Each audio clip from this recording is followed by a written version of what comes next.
Have you ever noticed how some people genuinely don't care about sports at all, while others are emotionally invested in matches, teams, and rivalries? There's a group of people who feel completely disconnected from it.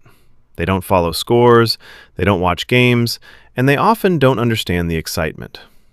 To many, that seems unusual, but psychologically, it actually makes a lot of sense. One major reason comes down to personality and interest patterns. Research in psychology shows that people differ in what's called reward sensitivity. This is how strongly someone's brain responds to certain types of stimulation.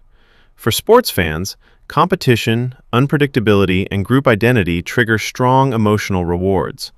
But for others, those same elements don't activate the same level of interest.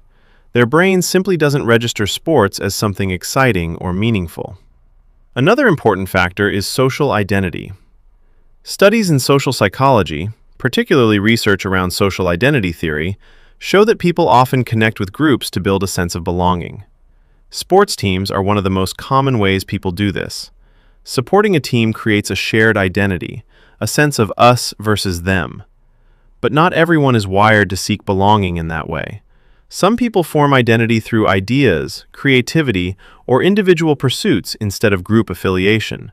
For them, sports fandom may feel unnecessary or even unappealing because they don't rely on group-based identity to feel connected. There's also the role of early exposure. Research consistently shows that many strong interests develop during childhood.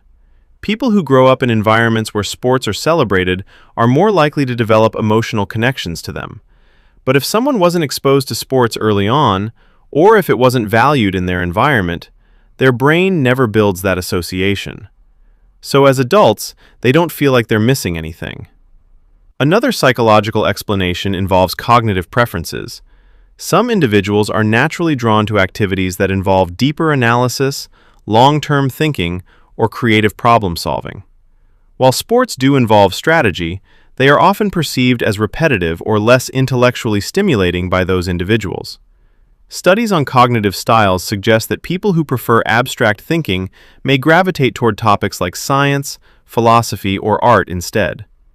This doesn't mean sports lack complexity. It simply means different minds are attracted to different types of engagement. There's also the emotional aspect. Sports can be highly emotional, involving excitement, frustration, and sometimes disappointment. For some people, that emotional roller coaster is enjoyable. But for others, it feels unnecessary or draining.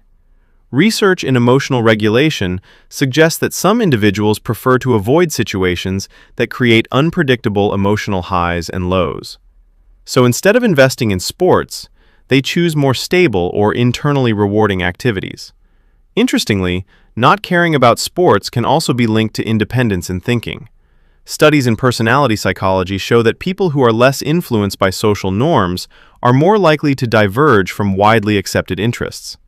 Since sports are one of the most globally shared forms of entertainment, choosing not to engage with them can simply reflect a more independent mindset. And perhaps the most important point is this: not caring about sports doesn't mean someone lacks passion, excitement, or social connection. It usually means their interests are directed elsewhere. They might be music, technology, business, psychology, or any number of other areas that stimulate their mind in a different way. In the end, human behavior is shaped by a combination of personality, environment, and cognitive preference. Sports just happen to be one of many ways people choose to engage with the world, not the only one. Thanks for watching all the way to the end.